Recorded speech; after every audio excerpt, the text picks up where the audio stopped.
Hello guys, welcome to our YouTube channel. मैं सुमन और आज हम करते हैं अकाउंटेंसी। अकाउंटेंसी में हम क्या करेंगे? पार्टनरशिप। आज क्या करेंगे हम? पार्टनरशिप। पार्टनरशिप क्या होता है, किस तरह से पार्टनरशिप की जाती है, क्या क्या रूल्स एंड रेगुलेशन फॉलो होते हैं, वो सारा आज हम डिस्कस करने वाले हैं। फर्स्ट ऑफ ऑल कि पार्टनरशिप में क्या होगा, देखो नाम से जस्ट हो रहा है कि जहां पे दो या दो से अधिक यानी टू या मोर देन टू पर्सन है, वो आपस में उनका म्यूचुअल एग्रीमेंट होता है। क्योंकि एग्रीमेंट किस तरीके का होता है? भी हम दो जन हैं, हम दो जन ने मिलकर कोई बिजनेस स्टार्ट करना है, हमें कहीं से कोई परमिशन लेने की जरूरत नहीं पड़ेगी, कुछ भी नहीं करना पड़े। हमें क्या चीज ध्यान में रखनी है? हमें सिर्फ ये देखना है कि हम दोनों के आपस में रिलेशन अच्छे हैं, हम दोनों मिलकर काम करना चाहते हैं। टू या मोर देन टू कितने भी हो सकते हैं, कितने भी इन द सेंस कि 20 मैक्सिमम हो सकते हैं। और अगर कोई बैंकिंग बिजनेस कर रहा है तो उसमें 10 है, वो मैक्सिमम, यानी कि 10 से ज्यादा लोग हैं वो इकट्ठे काम नहीं कर सकते। तो वो हमारा क्या है? पार्टनरशिप है। पार्टनरशिप मेनली क्या है? टू और मोर देन टू पर्सन किस में एग्रीमेंट, एक उनका एक म्यूचुअल एग्रीमेंट होगा। किसके लिए होगा? बिजनेस के लिए, कि हम दो मिलके क्या है बिजनेस करना चाहते हैं, हमारा एक म्यूचुअल एग्रीमेंट है। उन्होंने आपस में एग्रीमेंट किस तरह का किया? भी हम दोनों मिलके काम करना चाहते हैं, ठीक है। हमारा बिजनेस है, किसी तरीके का लगा लो, एक पर्सन कहते हैं मेरे पास कैपिटल है लेकिन टाइम नहीं है, एक के पास रुतबा नहीं, टैलेंट नहीं है वर्क को करने का, किसी भी तरीके से हो सकता है। यानी कि बेसिक इसके अंदर क्या है? टू और मोर देन टू पर्सन, उनका एक म्यूचुअल एग्रीमेंट होता है बिजनेस के रिगार्डिंग। उन्हें कहीं से भी कोई लीगल परमिशन भी नहीं लेनी पड़ती, बस ये चीजें ध्यान में रखनी है। और इसमें हमारा जो एक्ट फॉलो होता है, क्योंकि लीगल हमें परमिशन स्टार्टअप करने के लिए नहीं लेनी पड़ती, बिल्कुल भी हमें कहीं से परमिशन नहीं लानी पड़ती, जिस तरीके से कंपनीज के केस में होता है। कंपनी के केस में क्या होता है कि हमें पहले परमिशन लेनी पड़ती है, जितनी भी फॉर्मेलिटीज है कंपनी की वो शो ऑफ करनी पड़ती हैं।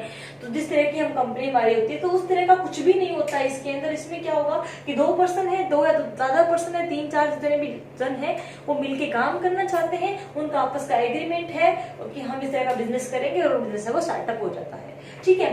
तो यहाँ पे क्या होगा, हमारी वो पार्टनरशिप होगी। लेकिन क्या होता है, फिर भी हमारा जो एक एक्ट बना हुआ है, इन फ्यूचर कहीं भी कोई प्रॉब्लम आए तो आपस में ये इस एक्ट के थ्रू भी इसमें ये रूल्स है वो फॉलो किए जाएंगे। जो एक्ट है वो हमारा क्या है? Indian partnership act 1932। ये एक्ट है वो इंडिया में पार्टनरशिप का फॉलो होता है, इंडियन पार्टनरशिप एक्ट 1932, ठीक है। ये कुछ चीजें ये डिफाइन करता है कि अगर इन फ्यूचर कोई भी एडजस्टमेंट करनी हो आपस में तो वो इजिली कर सके। इसमें हमें ना तीन चीजें, यानी कि तीन जो बेसिक एलिमेंट्स है ना, वो हमें ध्यान में रखने हैं। तीन एलिमेंट कौन कौन से हैं? पहला एलिमेंट है कि जितने भी पार्टनर हैं पार्टनरशिप में आ रहे हैं, उनका एक म्यूचुअल एग्रीमेंट होना जरूरी है। म्यूचुअल एग्रीमेंट होना जरूरी है। ये एग्रीमेंट क्या है? ओरल भी हो सकता है और रिटर्न भी हो सकता है, किसी भी फॉर्म में हो इनका एक एग्रीमेंट हो। लेकिन ज्यादा जो प्रेफरेंस होगा वो हम रिटर्न को देते हैं। क्यों? ओरल है, आज मैंने कुछ बोला, उसका कोई एविडेंस नहीं है, लेकिन जो रिटर्न होगा ना वो एज ए एविडेंस के रूप में भी हमें इन फ्यूचर काम आएगा। इसलिए क्या एक म्यूचुअल एग्रीमेंट होता है, चाहे वो ओरल और रिटर्न किसी भी फॉर्म में हो, ये होना जरूरी है। दूसरा, जितने भी पार्टनर्स हैं फर्म के अंदर, उनका जो प्रॉफिट शेयरिंग रेशियो, ठीक है,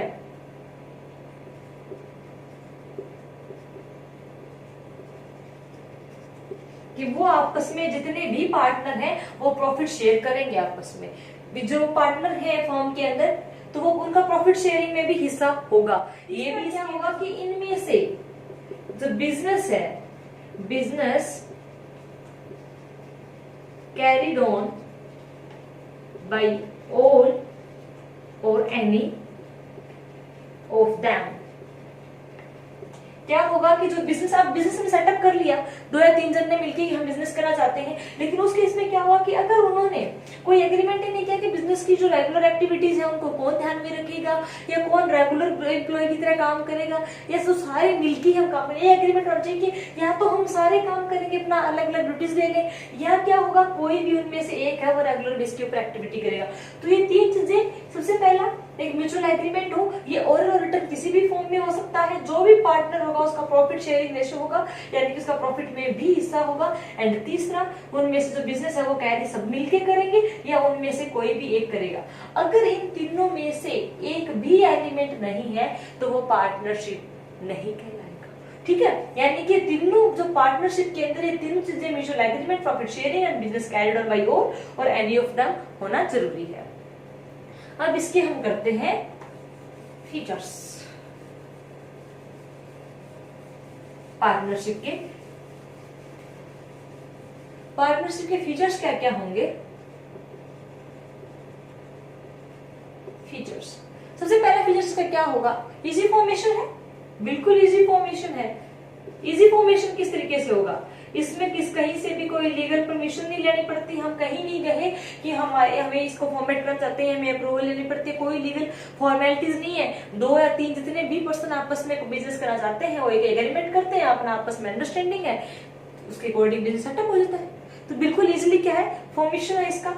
नेक्स्ट है number of member. Number of members के अंदर क्या होगा कि इसमें कितने नंबर ऑफ मेंबर हो सकते हैं? तो पार्टनरशिप है, 2 से कम तो पार्टनर हो नहीं सकते, इसको हम पार्टनर कहेंगे, इंडिविजुअल हो जाएगा। तो यहाँ पे क्या होगा कि मिनिमम कितने होंगे? मिनिमम होंगे 2 person and maximum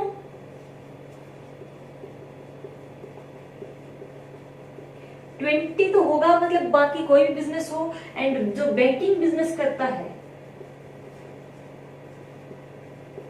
banking business होगा उसमें, यानी कि 10, मिनिमम 2, मैक्सिमम बैंकिंग का बिजनेस है तो 10 से एक्सीड नहीं हो सकता। एंड जो अन्य कोई अदर कोई और बिजनेस है उसमें 20 एक्सीड नहीं कर सकते। तो इतने हमारे क्या होंगे इसमें नंबर ऑफ मेंबर होंगे। लिमिटेड लाइफ, नेक्स्ट हमारा है लिमिटेड लाइफ। लिमिटेड लाइफ के अंदर क्या होता है कि जो भी पार्टनर्स है, ठीक है, उनकी पार्टनरशिप के अंदर लाइफ का क्या है, उनकी जो पार्टनरशिप जो है वो क्या होता है, टर्मिनेट होती है अगर किसी का पार्टनर की डेथ हो जाए। ठीक है, इतनी लिमिटेड लाइफ है कि पर्सन है उसकी लिमिटेड है लाइफ। तो डेथ हो जाए तो ऑब्वियसली इसकी टर्मिनेट होगी है पार्टनरशिप। डेथ हो जाए या क्या वो इंसॉल्वेंट हो जाए या कोई बैंकरप्सी उसके ऊपर हो जाए या रिटायरमेंट हो जाए या अनसाउंड माइंड का हो जाए या बिजनेस में कैपेबल ना रहे, किसी भी केस में हो तो उसके जितने भी केस होंगे तो वहां पे उसकी जो पार्टनरशिप है वो खत्म हो जाती है। अनलिमिटेड लाइबिलिटी, नेक्स्ट है अनलिमिटेड लाइबिलिटीज। जितने भी बिजनेस में जो पार्टनर्स हैं वो वर्क कर रहे हैं, ठीक है, वो उन सबकी लाइबिलिटीज क्या है बिजनेस के प्रति अनलिमिटेड है। कैसे अनलिमिटेड है कि वो जितने भी पार्टनर्स हैं वो किसी थर्ड पार्टी के लिए इक्वली लाइबल है, किसी भी फॉर्म में कैसे भी लगाए, वो जब तक बिजनेस के पार्टनर वर्क कर रहे हैं तब तक उस थर्ड पार्टी के लिए, अगर 3 पर्सन मिलके काम कर रहे हैं, 3 पार्टनर है एक बिजनेस के अंदर, तो किसी भी थर्ड पार्टी के लिए तीनों के तीनों इक्वली लाइबल है, तो उनकी वहां तक क्या लाइबिलिटी अनलिमिटेड रहेगी। नेक्स्ट क्या है म्यूचुअल एजेंसी। पार्टनरशिप को एक म्यूचुअल एजेंसी की तरह वर्क करते हैं, क्योंकि जो भी पार्टनर है ना वो एज एजेंट वर्क करता है। एक एजेंट का बिजनेस के प्रति जो जो काम होता है वो पार्टनर भी अपने बिजनेस में करते हैं, एजेंट की तरह काम करते हैं। ठीक है, तो ये क्या थे हमारे फीचर्स थे कि बिल्कुल इजी होता है फॉर्मेट करना, कोई लीगल परमिशन नहीं, कोई एक्स्ट्रा फॉर्मेलिटीज नहीं। जो नंबर ऑफ मेंबर है मिनिमम 2 होंगे, मैक्सिमम 20 होंगे, और बैंकिंग बिजनेस कर रहे हो तो 10 होंगे। 20 और 10 से एक्सीड नहीं हो सकते।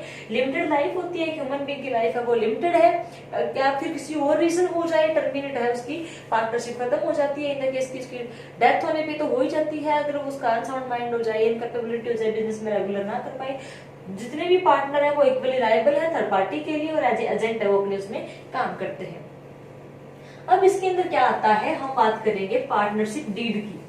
पार्टनरशिप डीड क्या है, हम ये भी कह रहे थे कि कोई लीगल फॉर्मेलिटीज नहीं है, लेकिन क्या होता है कि थोड़े बहुत तो रूल्स एंड रेगुलेशन है वो बनाने चाहिए।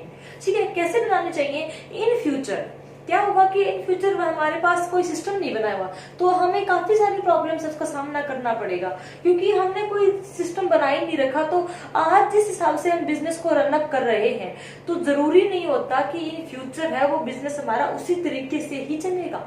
उसमें कोई भी प्रॉब्लम अराइज नहीं होगी। तो उसमें हो सकती है, तो उसके लिए जिस तरीके से कोई रूल्स एंड रेगुलेशन होता है ना, उसी तरीके से बिजनेस के अंदर क्या होता है, पार्टनरशिप डीड होती है। ठीक है, यानी उसको हम क्या बोलते हैं, partnership deed.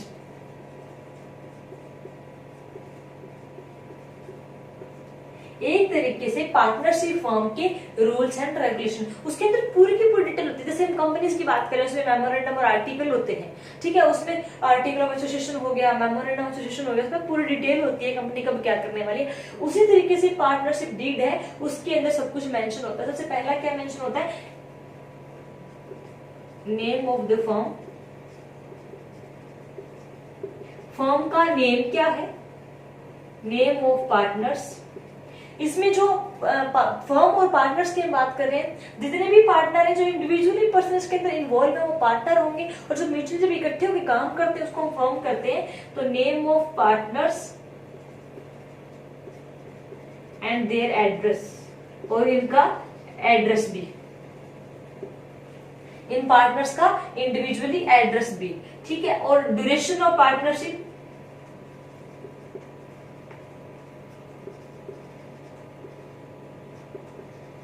Duration of partnership, partnership का ड्यूरेशन क्या है।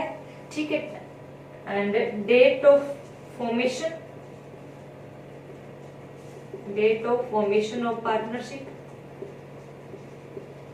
पार्टनरशिप कब स्टार्ट हुई थी, थोड़ा ऊपर नीचे हो सकता है। ठीक है, एंड उसमें और क्या होगा, अथॉरिटी, एक एक जितने भी पार्टनर हैं उनकी क्या होगी, authorities, right and duties of each partner. जितने भी फर्म के अंदर पार्टनर वर्क कर रहे हैं उनके इंडिविजुअली क्या क्या, कौन किसके लिए कितना अथोराइज है, कितने उनके पास राइट्स हैं। ठीक है, कितनी ड्यूटीज हैं उन पार्टनर्स की, वो भी इंडिविजुअली मेंशन की होती है, ताकि इन फ्यूचर कौन कितना रिस्पॉन्स क्या काम करेगा ये प्रॉब्लम ना हो। Responsibility, responsibility of each partner, हर एक पार्टनर की अलग अलग जितना काम है उसी के हिसाब से कौन कितना किस चीज के लिए रिस्पॉन्सिबल है, ये भी इसके अंदर क्या है मेंशन होता है। और क्या मेंशन होता है इसमें, जो भी उन्होंने अमाउंट है, कैपिटल है, वो उन्होंने कितना कंट्रीब्यूट किया है, amount of capital contributed by each partner. एक एक इंडिविजुअल पार्टनर का हमारी फर्म के अंदर कितनी अमाउंट है वो कंट्रीब्यूट की गई है, ये भी इसमें मेंशन होता है। एंड क्या होगा, method of keeping book record, हम जो भी रिकॉर्ड्स रखेंगे किस मेथड के द्वारा रखेंगे, कौन सा मेथड हम फॉलो करेंगे, वो भी यही डिसाइड कर लेते हैं, ताकि एक पार्टनर कहे नहीं ये मेथड सुटेबल है, दूसरा कहे, उसी एग्रीमेंट में डिसाइड कर लेंगे कि हम ये वाला मेथड है वो लेके चलेंगे। ठीक है, अमाउंट हमारी कितनी रहेगी, प्रॉफिट शेयरिंग रेशियो है वो हम किस हिसाब से करेंगे। And method of valuation of share and goodwill, हम कौन से फॉर्म से हमारे जो वैल्यूएशन करेंगे शेयर्स की और गुडविल की वैल्यू निकालनी होगी और शेयर्स की वैल्यू निकालनी होगी, तो हम कौन सा मेथड फॉलो करेंगे ये भी मेंशन होता है। गुडविल की वैल्यू हम कब निकालते हैं, जब कोई नया पार्टनर फर्म में आता है, ठीक है, या मतलब कोई छोड़ के जाता है, कुछ हम मॉडिफिकेशन करते हैं हम, तो उस केस में हम गुडविल की वैल्यू एवेल्युएट करते हैं। शेयर्स की वैल्यू, हमारे आपस में जो शेयर है उसकी वैल्यू हम किस तरीके से डिटरमिनेट करेंगे वो भी हम देखते हैं। शेयर, यहाँ पे शेयर कैपिटल है क्योंकि कंपनी तो है नहीं, भी हम कंपनी में शेयर इश्यू करते हैं, यहाँ पे शेयर कैपिटल पार्टनर्स की अमाउंट एक तरीके से ये भी कह सकते हैं। तो उसको हम किस तरीके से कंट्रीब्यूट करेंगे वो हम यहाँ पे लेके चलेंगे। एंड यहाँ पे क्या होगा, अकाउंटिंग पीरियड हम और कौन सा यूज करेंगे,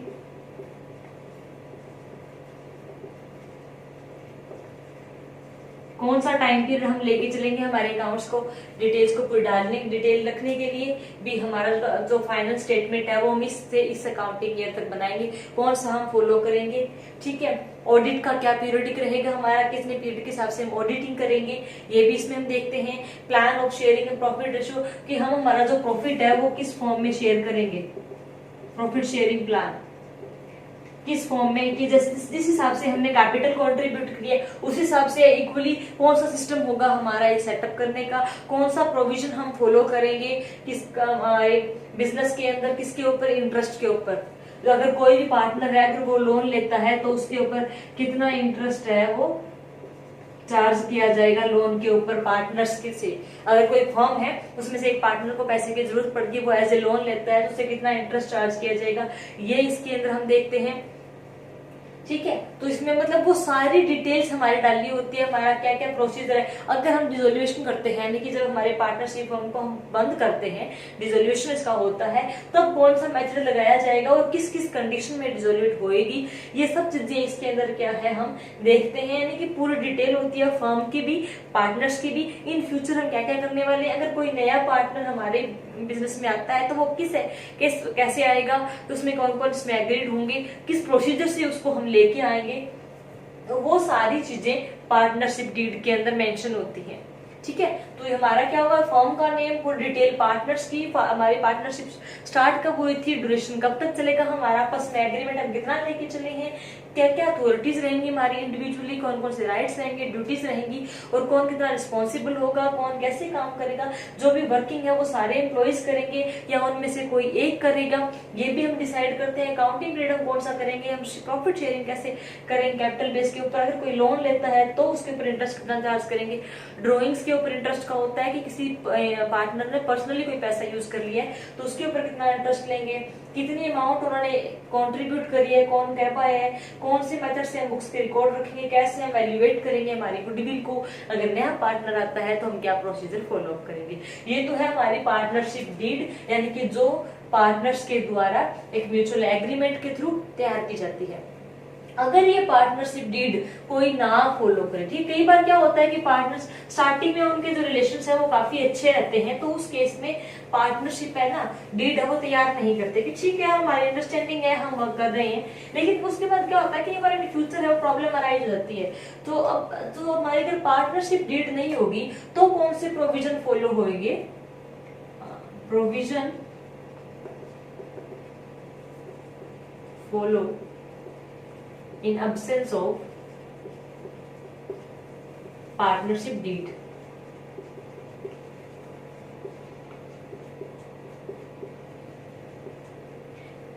तब कौन सा प्रोसीजर है वो फॉलो होगा पार्टनरशिप डीड अगर कोई ना बनाए तो। अगर कोई फॉर्म में पार्टनरशिप डीड है वो नहीं तैयार की हुई है तो वहां पे जो फॉलो होगा वो होगा इंडियन पार्टनरशिप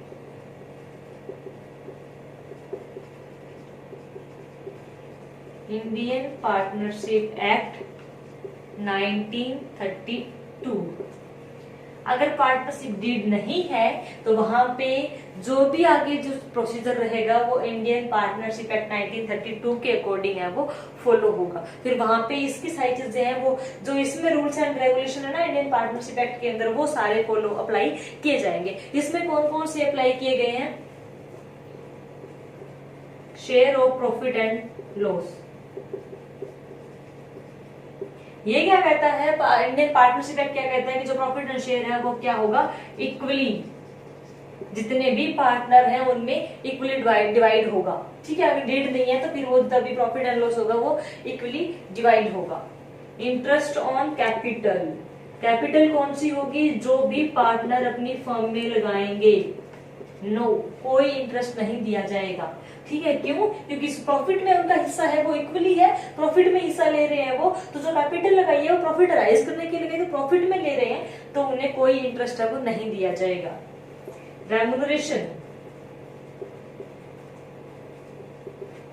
और पार्टनर्स, अगर कोई पार्टनर रेम्यूनरेशन माने पार्टनरशिप डीड में कई बार तैयार कर लेते हैं कि कोई एक रेगुलर पार्टनर काम करेगा रेगुलरली तो उसको एक्स्ट्रा मिलेगा, लेकिन अगर डीड तैयार नहीं है तो यहाँ पे भी कुछ नहीं मिलेगा रेम्युनरेशन, क्योंकि प्रॉफिट में ऐसा है, पार्टनर है वो, ओनर है तो ओनर को रेम्युनरेशन नहीं दिया जाता, तो रेम्युनरेशन भी नहीं मिलेगा। Interest on loan, interest on loan, यहाँ पे अगर कोई पार्टनर लोन लेता है तो अगर कोई डीड नहीं है तो वहां पे वो 6% पर एनुअम लोन है वो पे करेगा फर्म को, इंडियन पार्टनरशिप एक्ट के according. Interest on drawing, drawings क्या होता है, अगर कोई अपने पर्सनल जो फर्म का पैसा है पर्सनली यूज कर ले तो यहाँ पे कोई इंटरेस्ट है वो इसके ऊपर, ड्रॉइंग के ऊपर कोई भी इंटरेस्ट चार्ज नहीं होगा। ठीक है। एडमिशन ऑफ न्यू पार्टनर,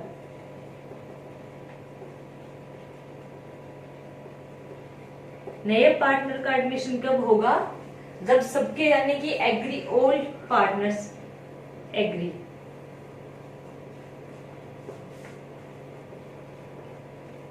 सबके सब पार्टनर हैं वो क्या हो जाएंगे, म्यूचुअली एग्री होंगे। उन जितने भी पार्टनर हैं सबके सब एग्री हैं तब भी नया पार्टनर है बिजनेस में आएगा, अगर एक भी डिसएग्री हो गया तो नहीं आएगा। ठीक है। तो उस केस में अगर कोई पार्टनरशिप डीड नहीं फॉलो करता है तो उस केस में इंडियन पार्टनरशिप एक्ट 1932 अप्लाई होता है, इसके प्रोविजन अप्लाई होते हैं। इसके प्रोविजन क्या कहते हैं, जो प्रॉफिट और लॉस है वो जितने पार्टनर है उसके अंदर इक्वली बंटेगा, कोई इंटरेस्ट कैपिटल के ऊपर नहीं दिया जाएगा, कोई रेम्युनरेशन नहीं दिया जाएगा, इंटरेस्ट कोई ड्राइंग के ऊपर जो इंटरेस्ट है वो नहीं पे करेंगे। जो इंटरेस्ट तो कोई लोन लेगा तो 6% पर एनम के हिसाब से देगा, और नया पार्टनर, एग्जिस्ट पार्टनर जो ऑलरेडी पार्टनर्स हैं वो सारे एग्री होंगे तभी नया पार्टनर फर्म में आएगा, अदरवाइज नहीं। ठीक है। तो ये हमारा पार्टनरशिप का बेसिक था। आगे इसके हम प्रैक्टिकल भी करेंगे, कौन कौन से मेथड है वो भी करेंगे। तो होप्स आपको समझ में आया होगा। अगर कोई प्रॉब्लम हो तो आप कमेंट बॉक्स में कमेंट कर सकते हैं, एज सुन एज पॉसिबल हम उसका जरूर रिप्लाई करेंगे। Thanks for watching, bye bye, have a good day.